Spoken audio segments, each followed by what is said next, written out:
Somos un equipo de counseling. Podés contar con nosotros. Llámanos al 4774-6877. No lo olvides. 4774-6877. Todos los días estamos yendo al mejor lugar que podamos tener, donde en vez de edificios crecen árboles. Yendo por kilómetros de sendas aeróbicas para disfrutar. Yendo al río, yendo al puerto, a los parques. Estamos yendo a un mundo cada vez más sustentable. Estamos yendo a donde tenemos que ir. Construyendo San Isidro. ¿Querés ayudar a los demás? Estudia counseling. Vení a Olos Capital, la capital del counseling. Visita nuestro sitio web www.oloscapital.com.ar o llamanos al 4775-3622 o al 4775-3638 www.oloscapital.com.ar.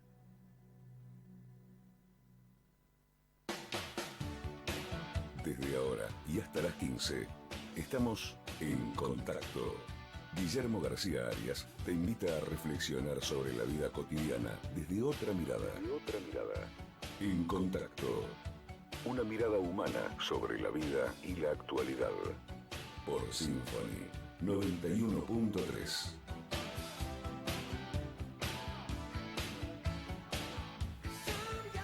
Muy buenas tardes, bienvenidos una vez más a Symphony, una vez más a En Contacto.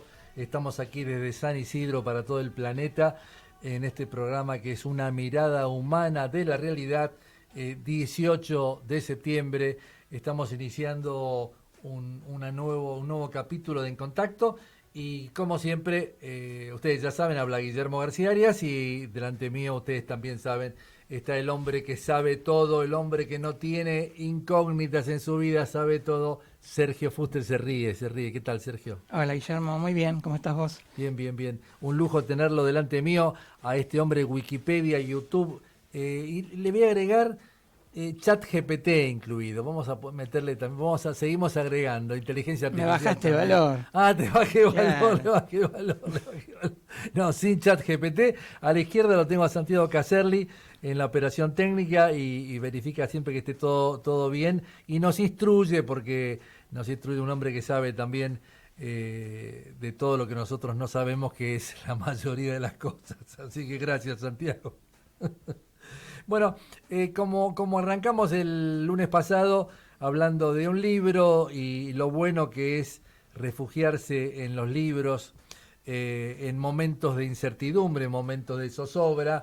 Y bueno, traigo a otro gran hombre, Gabor Maté.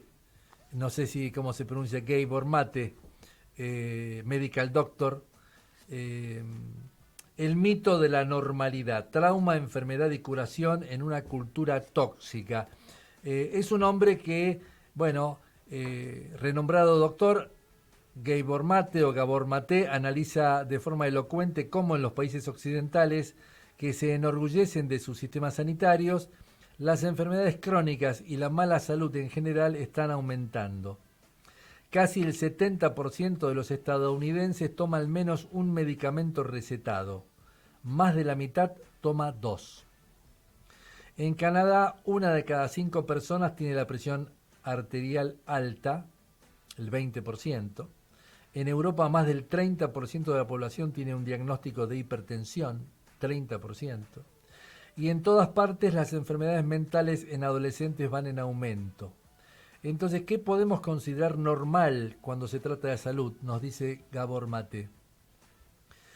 Con más de 4 décadas de experiencia clínica, Maté ha llegado a la conclusión de que la idea predominante de normalidad es errónea, ya que deja de lado el papel que el trauma, el estrés y la tensión de la vida moderna ejercen sobre nuestros cuerpos y mentes a expensas de la buena salud. A pesar de toda su experiencia y sofisticación tecnológica, la medicina occidental a menudo no concibe a la persona en su totalidad e ignora cómo la forma de vida actual estresa al cuerpo, sobrecarga el sistema inmunitario y socava el equilibrio emocional. En esta innovadora obra, Maté aporta su punto de vista sobre los mitos más comunes de los que nos hacen enfermar. Relaciona las afecciones de los individuos con la integridad en declive de la sociedad y ofrece una guía compasiva para la salud y la curación. Coescrito con su hijo Daniel, este es el libro más ambicioso y urgente de Maté hasta el momento. Recordamos que este hombre escribió, el libro anterior de él es El cuerpo dice no. Es cuando el cuerpo, que también es una de las debilidades mías, prestarle atención a cuando el cuerpo te habla, te está diciendo no a algo. Y el cuerpo tiene un lenguaje que a nosotros no nos enseñan en el colegio a interpretarlo, a leerlo, y el cuerpo nos habla. Muchas veces nos habla el cuerpo. Cuando estás en una reunión y te querés ir, el cuerpo te manifiesta un malestar. Y vos a veces te quedás porque te dice, no, quédate un rato más. Y te quedás, pero el cuerpo te avisó cuando querés irte, ¿no? Si tenés que comprar algo que no te gusta y te están insistiendo, y llévelo, le queda bien, el cuerpo te dice no. Y a veces lo compras igual. O cuando el cuerpo te dice, este plato de comida no lo termines, y uno lo termina porque está embalado, qué sé yo, porque tiene ansiedad y come de más. El cuerpo muchas veces te avisa y nosotros no lo miramos. Como dicen algunos expertos, cuando la luz del auto se pone en amarilla, vos le prestás atención. Cuando te estás por quedar sin nafta, le prestás atención y vas a cargar nafta. Pero cuando el cuerpo te prende una luz amarilla, generalmente no le das atención. Y después vienen problemas más grandes. Entonces, arrancamos este programa con el mito de la normalidad, trauma, enfermedad y curación en una cultura tóxica. Y yo les digo, yo no le escapo el culo a la jeringa, yo históricamente no duermo bien y traslado un poco la atención del día a la noche. Entonces a veces uno está como en otra velocidad a la noche, no está calmo, porque durante el día no tuvo calma. Entonces qué bueno es poder tener días más calmados, en donde podamos... Yo creo que la felicidad tiene que ver con la paz interior. Después de tantas vueltas y tantos años, ¿qué es la felicidad? Yo creo que yo me siento feliz cuando tengo paz interior. ¿Y cuándo tengo paz interior? Cuando no tengo lucha interior. Y por ejemplo, casi siempre estamos en algún tipo de lucha interior. ¿Dónde quiero estar y dónde estoy? ¿Dónde quiero vivir y dónde vivo? ¿De qué trabajo y de qué quiero trabajar? ¿Con quién quiero estar y con quién estoy? ¿Qué sé yo? Tal vez identificar esto, por lo menos, es bueno para cada uno de los que nos están escuchando, ¿no? ¿Qué es la felicidad para cada uno? Cuando estoy tranquilo, estoy feliz. Y a veces uno puede estar tranquilo y lo que te rodea puede no ser demasiado agradable, pero la tranquilidad interna es un valor para mí. No sé, para Sergio Fuster. Sí, sin duda. Estar bien con uno mismo, estar bien donde uno está. Lo que pasa es que a veces nosotros, los seres humanos, estamos desconformes con la posición que estamos ocupando, ¿no? Y queremos siempre algo diferente. Es como que nos cansamos de cierto bienestar y queremos otro. Y hay algo de eso, ¿no? Hay algo que uno tiene una necesidad de cambio y una necesidad de disconformidad y que no sé si se puede estar en un lugar de paz en sentido permanente. De hecho, no somos permanentes. Tenemos la muerte por delante, tenemos la angustia de eso, consciente o inconsciente, los problemas cotidianos de la vida. Pero bueno, a pesar de, ¿no? A veces uno tiene que encontrar un lugar para descansar, un espacio de descanso, ¿no? Y ahí me parece que es un lugar en el cual uno puede sentirse, no digo feliz, pero por lo menos con cierta tranquilidad interior. Tiene también que ver con lo auténtico que uno es con uno mismo, con seguir la propia ética de uno. Bueno, hablábamos la semana pasada de la moral, seguir tu propia moral, no tener deudas afectivas, decir todo lo que necesitas decirle a tus seres queridos, vivir siempre el momento presente como que fuera el último, ¿no? Para disfrutar la vida en lo posible al máximo. Y me parece que por ahí pasa, ¿no? Pasa por una actitud que no siempre estamos conscientes de que debemos tenerla. Vos te referís a que muchas veces sos feliz y no te das cuenta. Muchas veces estás bien y en ese bienestar encontrás un malestar, ¿no? Entonces, a veces lo comparás con alguien que está peor que vos y decís, bueno, no estoy tan mal tampoco, ¿no? Y ahí tomas conciencia. Pero, por ejemplo, hay personas que quieren determinada meta en la vida, ¿no? Y cuando lo logran no se sienten bien. Por ejemplo, Albert Camus, cuando yo lo traigo mucho a colación, pues es un personaje que me interesa, cuando él gana el Premio Nobel de Literatura, él entró ahí en una instancia de pensamientos suicidas.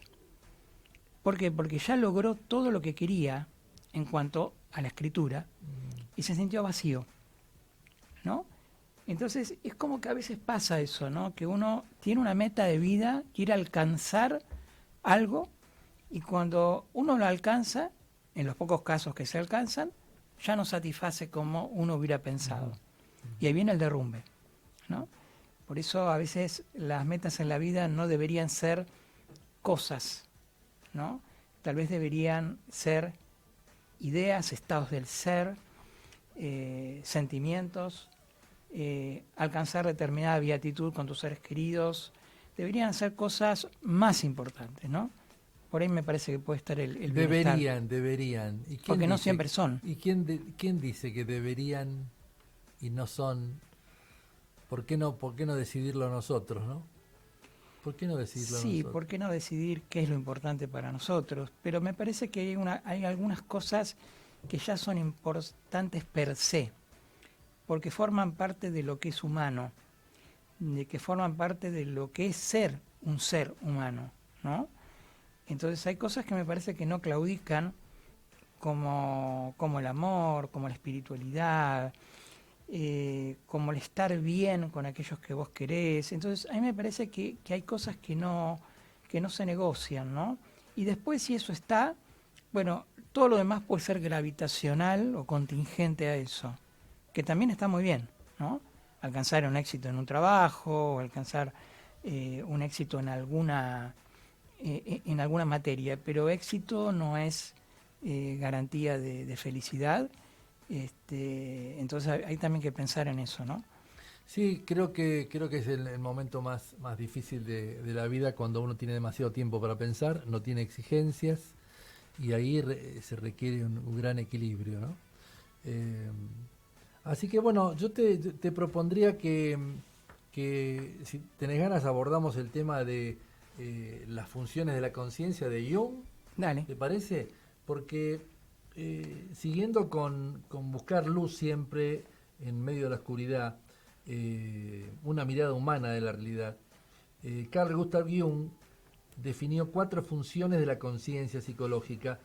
Ojo, no vamos a decir acá que es verdad, pero sí nos ayuda a pensar y a mapear un poco la cabeza, esto que nos propone Jung, ¿no? Jung propone 2 ejes, un eje vertical y un eje horizontal, en donde el eje vertical, arriba está el pensamiento, en la parte de abajo está el sentimiento. O sea, son funciones constitutivas de nuestra psique, de nuestra conciencia. El pensamiento, o sea, las ideas, la razón. El sentimiento, los sentidos, ¿no? Lo que sentimos. Muchas veces pregunto qué sentís y la gente contesta lo que está pensando. Es muy distinto lo que siento que lo que pienso. Hay gente que lo mezcla porque por ahí no tenemos la costumbre de separarlos. Y en el eje horizontal, a la izquierda pone senso, percepción, y a la derecha intuición. Senso viene a ser lo sensible, también vamos al sentimiento, viene a ser las 4 decodificaciones de nuestros 5 sentidos, sería lo sensual, el imperio de lo sensual, de los sentidos. Y le agrega percepción, o sea, de lo que los sentidos reciben de la afuera, el tacto, el gusto, el oído, la vista, y ¿Qué me falta? Siempre uno se olvida de un sentido, Siempre ¿no? se olvida. La vista, El oído, el el gusto, habla, el habla, el tacto y el gusto. el gusto. Bueno, ¿qué parte percibo de eso? Porque nosotros percibimos un poco de lo que estamos viviendo, lo que dicen los científicos, que nosotros percibimos entre un 2 y un 5% de lo que experimentamos durante el día. Lo que vos ves con los ojos en tu día es un 2 o un 5% de todo lo que ven tus ojos, o todo lo que estás escuchando, es un pedacito muy chiquitito. Y del otro lado está la intuición. Entonces repasamos: pensamiento, sentimiento, senso, percepción e intuición. Por supuesto que esto es recontra súper subjetivo, porque la intuición para vos, mejor dicho, el pensamiento para vos es distinto que para mí, el sentimiento para vos es distinto para mí, la senso percepción tuya es distinta que la mía, la intuición es distinta, y en el centro de estos dos ejes, en donde Carl Gustav Jung pone las 4 funciones de la conciencia, está una función profunda que sería el sí mismo, ¿no? Entonces, como yo tengo acá al hombre absoluto, ¿qué sería lo que Carl Gustav Jung denomina a sí mismo desde la mirada filosófica? A ver, Es difícil, es muy difícil. sí, igual quiero A ver. comentarte algo. Estas funciones de Jung son funciones secundarias. En el aparato psíquico jungiano aparecen otras funciones que son las principales, que es la persona, el ánima, el yo y la sombra. A mí me la cantaron como principales esta. O sea, y las que como que están en el consciente. Sí, aunque algunos tienen sus raíces en el inconsciente, como Bueno, por a ver, ejemplo me la interesa- intuición Bien, me Sí. interesa lo que estás diciendo. y el sentimiento. Intuición y sentimiento, si haces un mapa de la conciencia, ponele, y pones el inconsciente abajo, como comúnmente se dibuja, habría que poner la intuición y el sentimiento un poquitito más abajo, o estarían dentro de lo que Freud llamaba ese subconsciente en el cual hay cosas que se recuperan. ¿Sí? Bien, entonces volvé a cantarme estas 4 que son las Si principales. hacemos una línea, ¿También 2 mapas o...? no, hacer una línea, digamos, horizontal, con Sí. inconsciente abajo, conciencia arriba, y si bien las 4 funciones de la conciencia Sí. están en el consciente, Sí. sus orígenes no son todos conscientes, Bien. sino que hay orígenes inconscientes, como por ejemplo la intuición. La intuición nace abajo.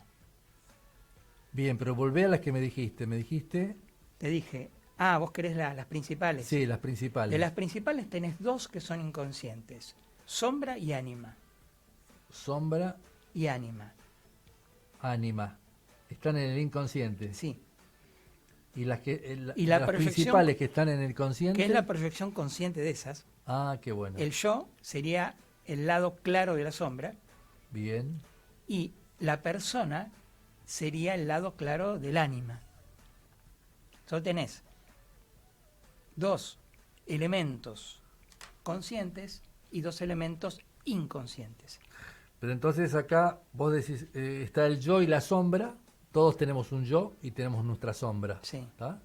Y Según Jung, ¿no? Según Jung, por supuesto. Claro. Obviamente esto es importante aclararlo, porque no es una verdad, porque nadie llegó a ninguna verdad. Y por otro lado está la persona, que sería la totalidad. ¿El No. yo está dentro de la persona? No, la persona para Jung no es como la persona en teología, que es lo básico. La persona para Jung es la máscara social. El prosopón. Claro, yo me enmascaro para que la sociedad vea algo en mí que Una yo quiero personalidad. mostrar. Una máscara de la personalidad. Porque es una presentación al mundo de lo que yo quiero mostrar. Pero hay algo que yo no quiero mostrar, ¿no? O hay algo que no muestro. Entonces, la sombra sería lo inauténtico del ánima, que sería lo auténtico inconsciente. Y el ánima sería el alma, El ánima sería lo que una... me hace vivir. Claro, sería el alma o una función interior que me hace ser lo que soy. Es un arquetipo.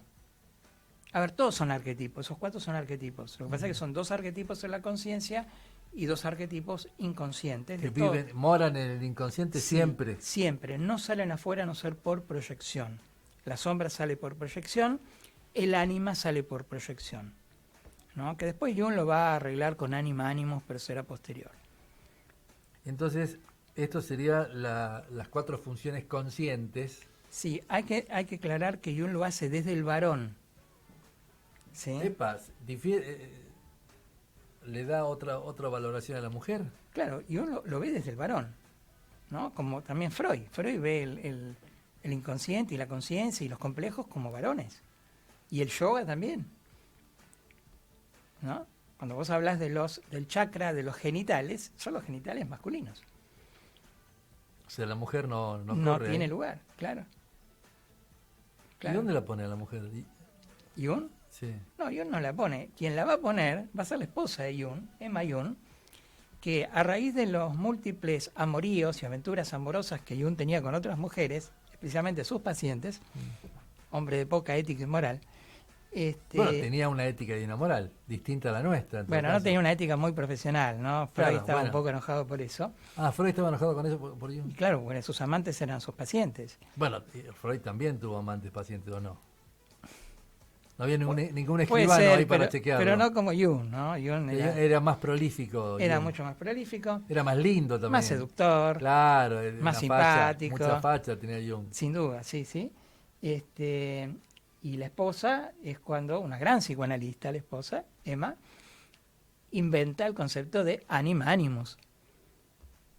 Porque el alma, porque tiene que ser el alma de lo femenino en el hombre y el alma de lo masculino en la mujer, ¿no? Entonces, bueno, Jung le robó bastantes cosas a sus amantes, ¿no? Por ejemplo, el tema de los arquetipos, el tema del Thanatos, que tampoco lo toma Freud también, lo tomaron de Sabine Spain. Es decir, le han robado muchas cosas a sus pupilas, digamos, ¿no?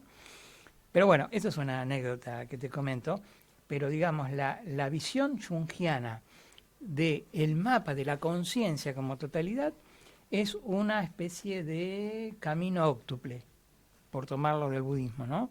Tenés si lo dibujamos, una cruz, que son los primeros elementos, yo, sombra, persona, imagen anímica, y tenés otra cruz invertida, que sería justamente lo que vos hablabas de pensamiento, intuición, sentimiento, percepción. O sea, serían 2 cruces. Serían 2 cruces como lo muestra el budismo, ¿no? Algo así. Ajá.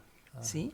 Que si vos, supuestamente, idealmente, en una terapia jungiana, en una mitoterapia, podés llegar a unir los 8 elementos, 4 y 4, podés llegar a tu sí mismo.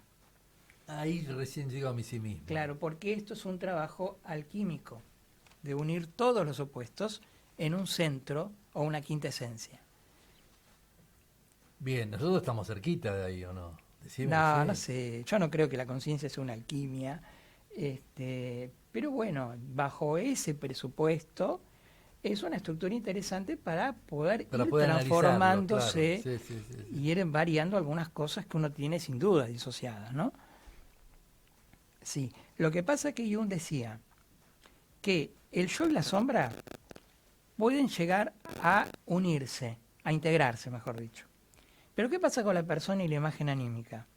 Bueno, Jung decía que no tenemos tiempo. ¿Por qué? Porque morimos demasiado pronto. No tenemos tiempo para integrar. Los 4 elementos, ¿no? O los 8 elementos. Entonces, Jung deja escapar la idea de que a lo mejor hay otras vidas y en esas otras vidas podemos de alguna manera completar el proceso que no pudimos completar en esta. ¿Y con qué forma? ¿Qué forma vamos a tener en las otras vidas? Lo deja, nunca lo aclaró Jung, pero lo deja liberado a un interrogante, ¿no? Y decime una cosa, porque esto lo estudié pero no me lo acuerdo. ¿Para Freud la sombra? ¿Existe para Freud la sombra? No, lo que para Freud existe es un ello, Es el inconsciente. es el inconsciente, tiene el subconsciente e inconsciente, que es el ello, pero siempre para Freud, si bien debe tener algún remanente arcaico, no es colectivo, ¿no?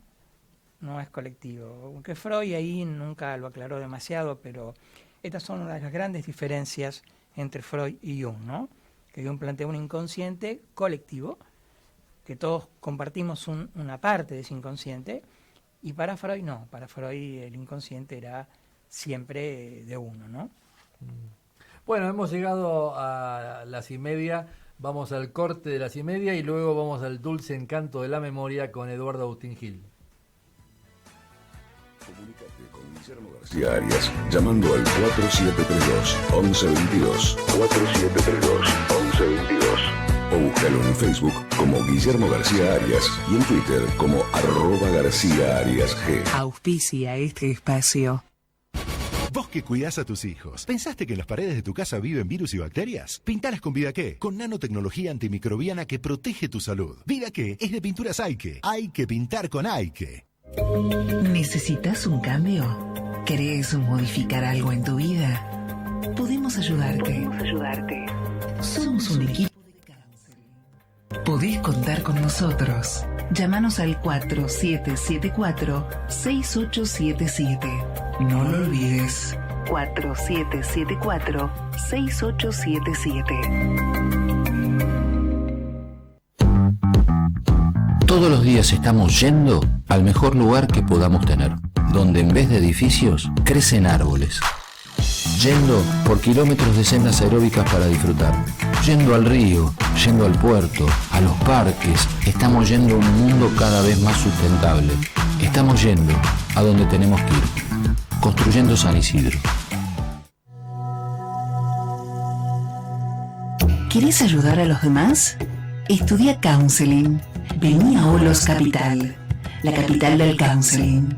Visita nuestro sitio web www.oloscapital.com.ar o llamanos al 4775-3622 o al 4775-3638 www.oloscapital.com.ar.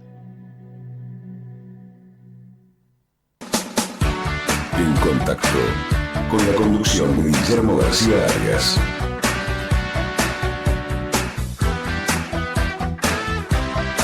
32 minutitos pasaron de las 14 y vamos al dulce encanto de la memoria con Eduardo Agustín Gil. Hola, buenas tardes. ¿Qué tal, Guillermo? ¿Qué tal, Sergio?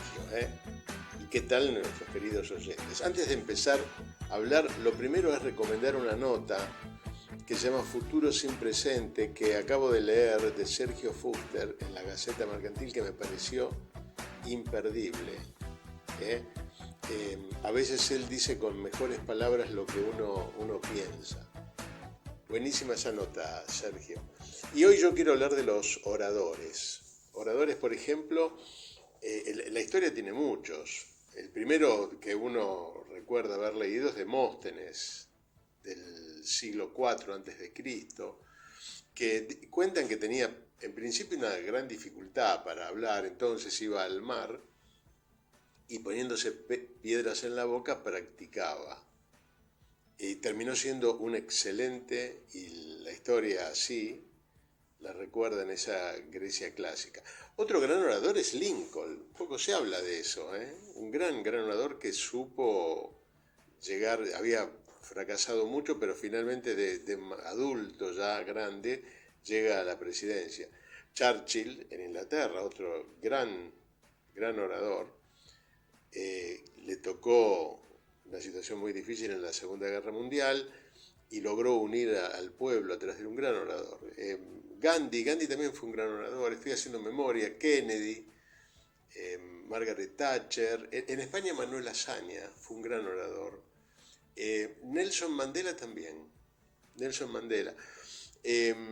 Ronald Reagan, que como era actor tenía una gran predisposición y posibilidades de llegar a la gente.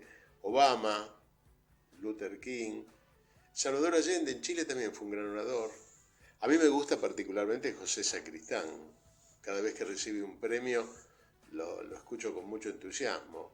Acá en nuestro país también tuvimos grandes oradores, desde Alfonsín el mismo Perón fue un gran orador, Evita, Alfredo Palacios, el mismo Balbín. Pero el otro día, y poco a consecuencia de esto que estoy contando, leía un libro de autobiografía de José María Paz, aquel famoso general unitario, que contaba que Güemes, que era muy seguido por sus gauchos, Güemes venía de una familia muy bien instalada en el norte de nuestro país, todavía no estaban en claro las fronteras, cercano al Alto Perú.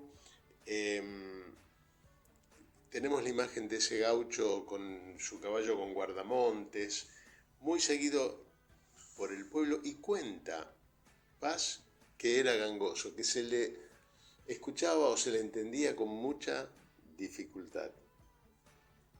Así que vean ustedes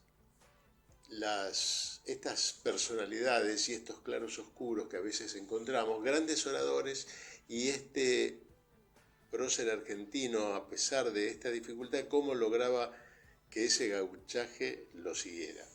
Y entonces me estoy acordando de una famosa película del año 2010 que se llama El discurso del rey. Es una película británica, yo creo que la gran mayoría, si no la vio, por lo menos recuerda o ha escuchado comentarios. Ahí trabajan Colin Firth, que hace del rey Jorge, que es tartamudo, y Geoffrey Rush, que trabaja excelentemente bien, hace de un fonoaudiólogo que debe atenderlo. Todo esto es histórico y es cierto. Ese fonoaudiólogo se llama Lionel Logan. El rey Jorge llega al poder porque abdica Eduardo VIII, y entonces Jorge debe hacerse cargo y tenía esta tartamudez que finalmente logra vencer y termina siendo un rey más o menos a la altura de lo que se esperaba de él. Bueno, estas dificultades, estos pánicos escénicos, y tienen muchos nombres, quise traerlo también a esta columna, hablando de los oradores de la historia, la importancia incluso de la oratoria, de convencer a ese pueblo que para algunos es el soberano. Esto da para hablar muchísimo más, pero bueno, lo dejamos acá y seguimos en otro momento. Un abrazo, un saludo, Guille, Sergio, y a los queridos oyentes. Muchísimas gracias, seguimos al aire, quédate con nosotros hasta las 15, 37 minutos pasaron de las 14 horas 38, y bueno, se olvidó de Cicerón. Cicerón, todos los libros de historia hablan que es el orador por excelencia de la historia, ¿no? El hombre que desde el fondo del siglo I después de Cristo, hay poquitos años del nacimiento y muerte de Cristo, Cicerón se lo recuerda como el arte de la elocuencia máxima, ¿no? Es que es fundamental, ¿no? Una buena oratoria si tenés que conducir un pueblo, ¿no? Más un pueblo. ¿No? Sí, qué importante, sí, para ser un buen orador te tenés que tener confianza, obviamente la confianza básica es central, confiar en vos, y bueno, la experiencia, tanto vos como yo que damos clases o que estamos al aire en este programa o damos conferencias, tenemos un infinito adentro, es cuestión de ir conectándose con eso que está, que va saliendo despacito, y poco a poco eso va saliendo, porque de alguna manera hay gente que necesita preparar lo que va a decir, pero a mí me pasa que no, por ahí puedo a veces quedar como, no sé, pero la gente que me escucha, en general, no estoy diciendo ahora en la radio, pero en general, cuando te conectás con el placer de ir recordando, tomándote tu tiempo, ir hilvanando frases, va saliendo algo naturalmente de adentro que está. Y cuanto más confianza hay, más encontrás. Porque sigue y sigue y sigue. Entonces creo que para ser orador hace falta tener mucha confianza en sí mismo, poder permitirse hacer la pausa, hacer uso del silencio, y ir eligiendo las palabras, ¿no? Sí, cuando uno tiene un auditorio amigable es mucho mejor, ¿no? Porque la oratoria tiene que ver con un círculo en el cual tu auditorio se entusiasma con lo que vos le decís y a la vez vos te entusiasmás al ver los rostros de tu auditorio. Entonces se crea un círculo virtuoso. Ahora, cuando también hay un auditorio hostil, Bueno, ya ahí estaríamos ya ahí es hablando más complicado, sí. Sí, sí, por supuesto. Pero sí, yo creo sí. que a veces los políticos tienen que estar preparados ante la hostilidad, ¿no? Muchas veces vemos que tienen que dar algún discurso ante un congreso o ante una masa que los trata mal, y hay que estar también, ¿no? A veces no es fácil, no debe ser fácil, ¿no? Estar en una situación Bueno, pero para eso tan son expuesta. políticos. Sí, bueno, Pero están, lamentablemente el cuero duro, en el ¿no? Congreso hablan 20. sí. Hablan 20. Siempre son los mismos 20. Ponele 25, no hay más diputados que hablen, y los que hablan con los periodistas son siempre los mismos. Hay Claro. una inmensa mayoría fantasma que son elegidos, van, asumen, juran, nunca dicen nada y se van sin pena ni gloria el día que vence su mandato. Esto es histórico. Esto es histórico. Y bueno, entonces pasamos de temas, porque el tema del orador que trae Eduardo Gil es fantástico. Qué importante es un buen orador en cualquier momento. El buen orador habla en cualquier momento, no tiene necesidad de preparar demasiado. Y cuando tiene la chance, simplemente empieza a sacar lo que tiene adentro, ¿no? A sacar lo que está adentro y que a veces sabe y a veces no sabe que está adentro. Un tema que quiero traer es el tema que no tiene buena prensa, porque no se habla demasiado, pero es un tema que crece en la Argentina y que me parece que es sano que lo hablemos, que es el tema del suicidio. El 47% de los suicidios en la Argentina son de personas de 15 a 34 años, jóvenes.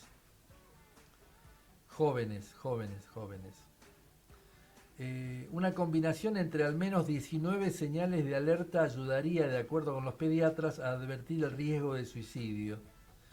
En el país, adolescentes y jóvenes, el segmento de 15 a 34 años, concentran casi la mitad de las muertes por esa causa, según las estadísticas.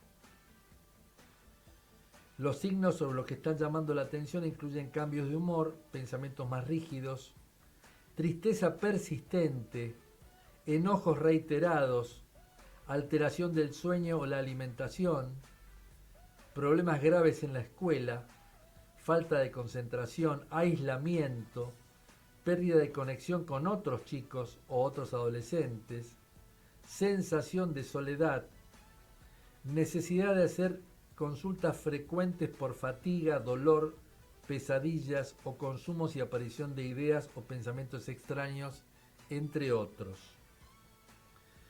Frente a esto, obviamente, la Sociedad Argentina de Pediatría aconseja hablar con los chicos de manera abierta, sencilla y respetuosa. No solo para evitar el suicidio, hay que hablar por todo con los chicos.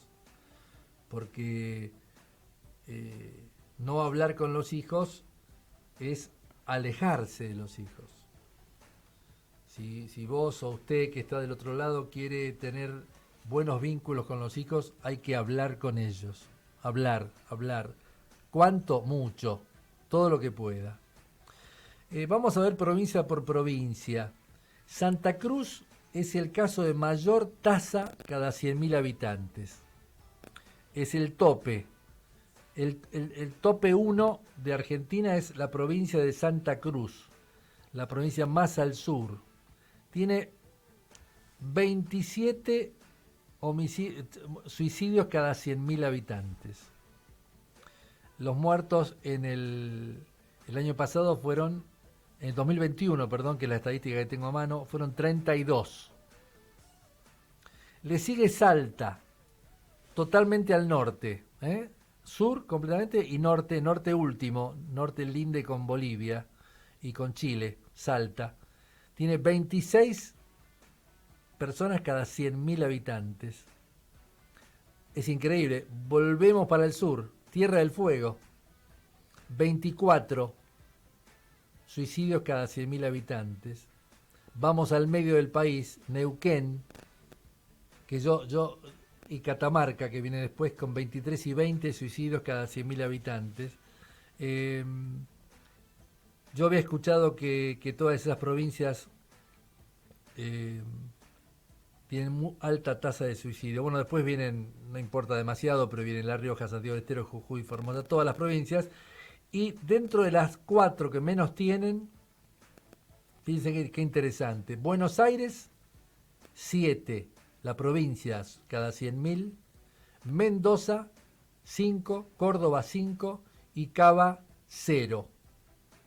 O sea que el distrito que tiene menos tasa de suicidio en el 2021, que fueron dos personas que se suicidaron jóvenes, fue Cava. O sea, Cava, Córdoba, Mendoza y Buenos Aires, digamos los 4 mejores distritos de Argentina, son los que tienen menos tasa de suicidio. La que sigue es Santa Fe, que está a 17. O sea que es interesante esto. Cava y la provincia de Buenos Aires están dentro del top 4 y el top 5 está Chubut. ¿Qué querrá decir esto, no? Porque de alguna manera la ciudad de Buenos Aires, Córdoba, otra ciudad muy grande, está al lado de Buenos Aires en cuanto a tasa de suicidios. Mendoza, una gran provincia. Bueno, Córdoba, hablé de ciudades, es la provincia, por favor, perdón, discúlpeme. Pero bueno, muertes prevenibles. Los especialistas explican que se trata de muertes que se pueden prevenir porque en un alto porcentaje son personas con depresión, un problema de salud mental que se puede tratar y modificar. En los adultos mayores y los adolescentes se dan los picos de epidemiología del suicidio. En la adolescencia tiene que ver con un menor control de los impulsos, mayor inmadurez, una idea romántica de la muerte y las creencias. Además es un momento de gran vulnerabilidad. Ese pasaje de ser un niño a ser un adulto es el más duro evolutivamente hablando. Esto lo digo yo. Entonces, bueno, prevenir situaciones. Pero vamos a volver a leer el listado de las 19 señales de alerta. Si vemos por supuesto que en adultos también, pero en chicos de 15 a 34 años, donde está la mitad, es cambios en el humor, irritabilidad o enojo reiterado sin sentido. Gente que está muy enojado con lo que tiene a su alrededor. Tristeza persistente y constante. Tristeza persistente y constante. Pensamiento rígido, extremos, blanco-negro, frío-calor. Falta de concentración y o dificultades graves en la escuela o en el colegio. Claro, yo creo que en los chicos que van al colegio escolarizados, las grandes causas aparecen allí. En el colegio, cuando una chica deja al novio y al día siguiente aparece en las redes besándose con otro chico de la misma aula. Antes a nosotros no nos pasaba, no nos enterábamos nosotros. Por ahí te enterabas después de años. Pero ahora se enteran al ratito. Entonces, eso es tremendo. O el bullying. Por eso los colegios, hay un colegio donde falleció un nene no hace mucho que fue enjuiciado severamente y creo que va a tener que pagar una cifra importante porque el colegio es responsable de esto, de no haber advertido el bullying de los compañeros cuando los periodistas empezaron a ir, todo el mundo sabía que a fulano de tal o a fulano, no me acuerdo si era nena o varón, le hacían bullying. El bullying es algo terrible porque la aislación, antiguamente nosotros nos sentíamos aislados, pero ahora aislados de las redes, estar fuera de las redes, no pertenecer, estar fuera del mundo. Si se les ocurre a los chicos de un grado hacer la cancelación de uno y que no esté en ninguna red con ellos, pasás a no existir. Careces de existencia y careces de sentido. Es durísima las redes cómo influyen en los chicos ahora, ¿no? Alteración del sueño y o de la alimentación, insomnio, hipersomnia inapetencia o voracidad, dificultad para resolver problemas habituales, aislamiento y retracción continua, escasa o nula comunicación con los convivientes, esos chicos que se encierran y viven encerrados, solos, desconexión del grupo de pares y sentimiento de ser rechazado, claramente lo que estaba diciendo yo recién, sentimiento de ser rechazado o no incluido.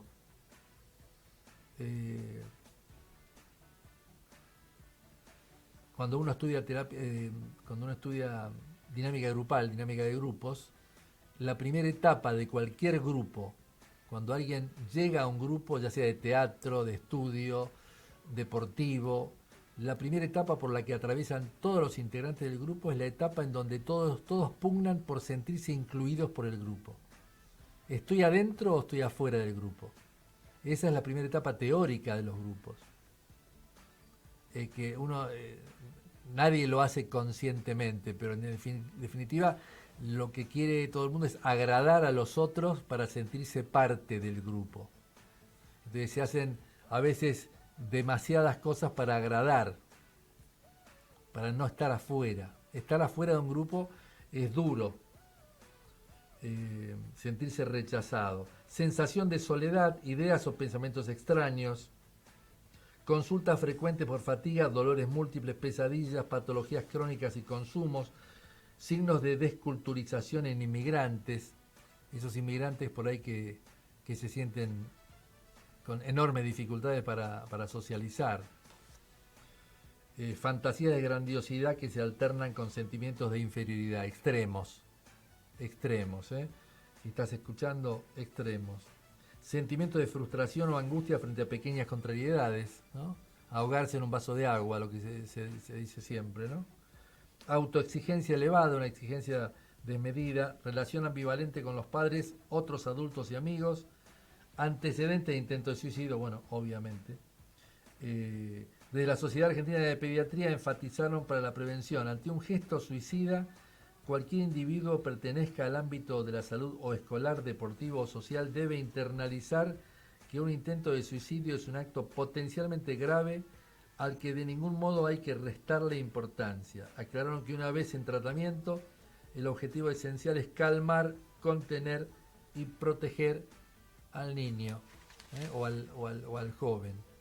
Entonces, alertamos a la población sobre estos temas que tienen que ver con, bueno, estar con los ojos abiertos y tener una cercanía con los hijos. Esto es clave. Ser padre implica una carga. Porque hay gente que cree que puede ser padre a control remoto, pero no sos padre. Sos de cartón y figurás como padre, pero no sos padre. Ser padre implica estar mucho tiempo con los hijos. Mucho tiempo en contacto. Es una carga. Es una carga que hay que asumirla. Parte del tiempo, la mayoría del tiempo de tu vida la tenés que dedicar ¿a quién? A tus hijos. Para eso los trajiste al mundo.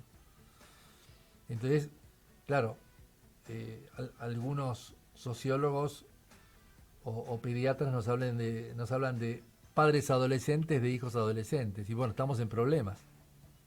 Cuando el padre no ha madurado y tiene hijos y sigue estando en una suerte de pseudo adolescencia, y bueno, el hijo no tiene en dónde refugiarse. Porque un adolescente no se puede refugiar en otro adolescente, necesita un adulto que lo contenga. Y a veces estamos en presencia de muchos padres que tienen actitudes adolescentes, no actitudes maduras, y eso también es el caldo donde uno dice, bueno, no tengo de dónde agarrarme, no tengo a qué puerto ir, ¿no? No sé cómo es el suicidio en la historia, cómo se vincula el suicidio con la filosofía. No, una cosa... Heidegger, ¿no? O Camus. Sartre, Camus, sí. Una cosa, es fundamental tomar en cuenta cuando un adolescente o un adulto tiene intenciones de morirse. Es fundamental porque no te está mintiendo. Hay que darle mucha importancia a esas palabras y no tomarlas como que está en un mal momento o está deprimido. Por lo general, el suicida avisa da señales. Somos nosotros los que tenemos que estar atentos a eso. Bueno, dicho esto, ahora desde el punto de vista filosófico, bueno, hubo muchos filósofos que se han suicidado. De hecho hay un suicidio racional. Hay un suicidio que es de parte de la locura, pero hay un suicidio que es racional. Es decir, tenés el caso de Deleuze, por ejemplo, ¿no? Uh-huh. Deleuze se suicidó a los 70 años porque tenía una grave afección pulmonar y ya la vida se le hacía imposible y él eligió morir, ¿no? Bueno, ahí tenés un... ¿Cómo se suicida Deleuze? Se tiró de la ventana. Se tiró por una ventana. Sí, y murió. Ahí tenés un suicidio racional, al menos se puede leer así, ¿no? Después tenés el otro suicidio... Sándor Márai. ¿Quién? Sándor Márai, un gran escritor húngaro. Escritor, no lo conocía. El autor de El último encuentro, que se ha hecho en teatro, en la Argentina yo lo he visto, en todo el mundo. Un escritor planetario, Sándor Márai. Se suicida a los 98. Mira. Muy inteligente. No soportaba suicidarse a esa edad. Bueno, 89 o 98, lo voy a chequear. Bueno, a una edad muy elevada. Hay personas que de pronto le declaran un cáncer terminal o algo así, que ya no tiene ninguna salida, y a veces el suicidio puede ser una opción racional, ¿no? No digo que con esto lo esté aceptando, lo que te digo es lo que piensan algunas personas. Pero mira, vos lo trajiste a Camus a la mesa. Camus, en el mito de Sísifo, él dice que el problema filosófico más fundamental es si quiero seguir viviendo o no, ¿no? Es decir, la libertad de vivir o no. Camus decía, la vida no tiene sentido, la vida es un absurdo, no hay ningún sentido, pero justamente porque no hay ningún sentido, yo soy responsable de encontrarlo y de encontrar una manera para vivir, ¿no? Entonces a veces en el no sentido se puede encontrar justamente esa orientación hacia encontrarle un significado a las cosas. Pero bueno, filosóficamente se puede hablar mucho del suicidio porque ha sido muy tocado, ¿no? El tema del suicidio. Vos fíjate, Sándor Márai es de una generación extraordinaria porque nació en 1900 y se suicida en 1989, a los 89 años se suicida. En 1900 nació Carl Rogers, el padre del counseling. En 1900 nació Salvador Dalí, uno de los pintores, escultores más geniales que ha dado el mundo. Es un año justamente el cambio de siglo, han nacido gente extraordinaria, cantidad de gente que nació en 1900 ha hecho grandes obras. Y acá no sé cómo es que se suicida Sándor Márai. ¿Por qué se suicidó Sándor Márai? Se suicidó en San Diego de un disparo, estaba a punto de cumplir 89 años. Bueno, hemos llegado prácticamente al final, hablando del suicidio, que el suicida no se quiere morir, el suicida quiere interrumpir su sufrimiento, sufre demasiado. Y yo por lo menos soy alguien que respeta mucho al suicida. Sí, esto abría el camino también a la eutanasia, ¿no? Que sería un tema para otro programa, pero que es una forma también de elegir la muerte de una manera indolora, digamos, ¿no? Pero mira, no hay ninguna decisión tan fundamental y tan permanente como el suicidio, ¿no? Tal cual. Muchísimas gracias, Sergio, por acompañarnos, como Guillermo. siempre, a los oyentes, a Santiago Caserli en la operación técnica. Pásenla bien, háganle el amor a la vida y nos reencontramos el lunes próximo. Chau.